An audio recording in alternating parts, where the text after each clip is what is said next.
आपल्या अहमदनगर दक्षिणचे आणि शरदचंद्रजी पवार साहेब राष्ट्रवादी गटाचे अधिकृत उमेदवार आदरणीय निलेश लंके साहेबांना आपण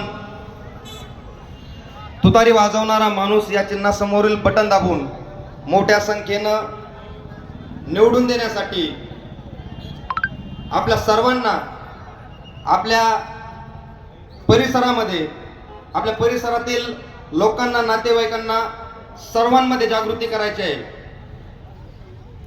आताच माझ्या भाषणापूर्वी त्यांचं भाषण झालं।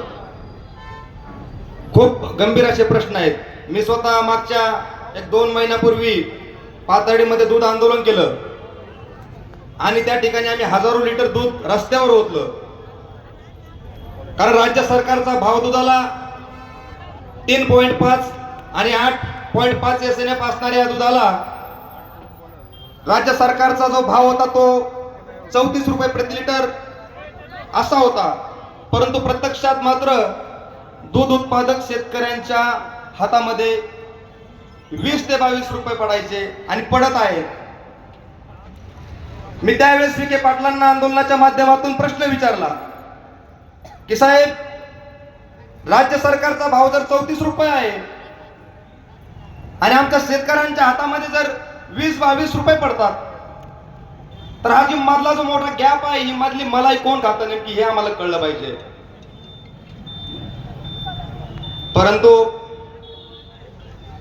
भाजपाच्या या निर्डावलेल्या व्यवस्थेकडे या प्रश्नाबाबत कोणतीही उत्तरे नाहीत। त्यानंतर विखे पाटलांनी 5 रुपये अनुदानाची घोषणा पण केली, पण असे किती शेतकरी या ठिकाणी आहेत की ज्यांच्या खात्यावर प्रत्यक्षात 5 रुपये अनुदान या ठिकाणी जमा झालेलं आहे? अतिशय बोटावर मोजणे इतके सुद्धा पाथर्डी तालुक्यामध्ये तर नाहीतच। कांदा निर्यातीच्या बाबतही तेच घडलं की ज्यावेळेस कांद्याला 4 रुपये भाव मिळायला लागले आणि सरकारने निर्यात बंदी करून शेतकऱ्यांचे बाजार पाडले आणि शेतकऱ्यांचे बाजार पाडल्यानंतर शेतकऱ्यावर जी अवस्था, जी वेळ या ठिकाणी या भाजपच्या सरकारने आणली, त्यामुळे जर हे भाजपचं सरकार जर पुन्हा सत्तेमध्ये जर आलं तर शेतकऱ्याच्या आत्महत्येच्या दरामध्ये निश्चितपणे 10 ते 20% वाढ होईल। मित्रांनो, ती गंभीर परिस्थिती शेतकऱ्यांच्या बाबत निर्माण होईल। म्हणून आता सध्या त्यांचे मुद्दे आहेत धार्मिक मुद्दे। आता सोशल मीडियावर जर पाहिलं ना, सध्या एकच काम चाललंय, धार्मिक भावना भडकावण्याचं काम चालू आहे। मित्रांनो, मोदी साहेब जन्माला यायच्या आधीपासून आमचा बाप आजा पंजा सकाळी उठला तर रामकृष्ण हरी आणि राम राम म्हणतो। आम्ही रामाचं नाव घेण्यासाठी आम्हाला कुण्या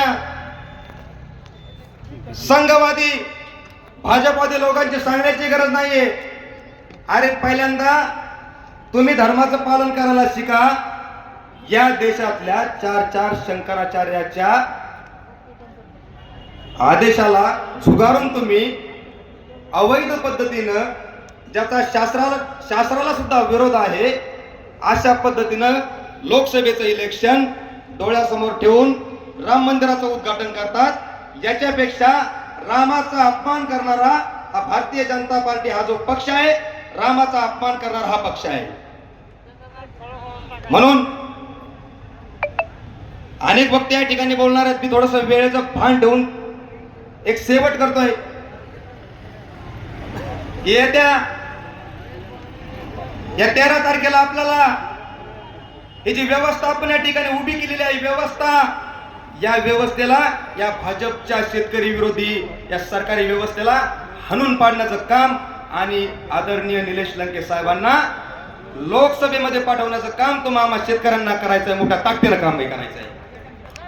आणि मी निश्चित शब्द देतो की जर आदरणीय निलेश लंके साहेब जर लोकसभेमध्ये गेले तर पहिला कायदा त्यांनी शेतकऱ्यासाठी करणं गरजेचं आहे की इथून पुढच्या काळामध्ये कांद्याच्या बाबत, शेतकऱ्यांच्या कांद्याच्या बाबत सरकारला कधीही निर्यातीचे दार बंद करता येणार नाहीत, असा कायदा त्यांनी करावा। मी आदरणीय निलेश लंके साहेबांना शुभेच्छा देतो आणि थांबतो। जय हिंद, जय भारत. धन्यवाद साहेब. यानंतर आदमी पार्टीचे आदरणीय सुभाषजी केकांत साहेबांना विनंती करतो की आपण आपलं थोडक्यात मनोगत व्यक्त करावं.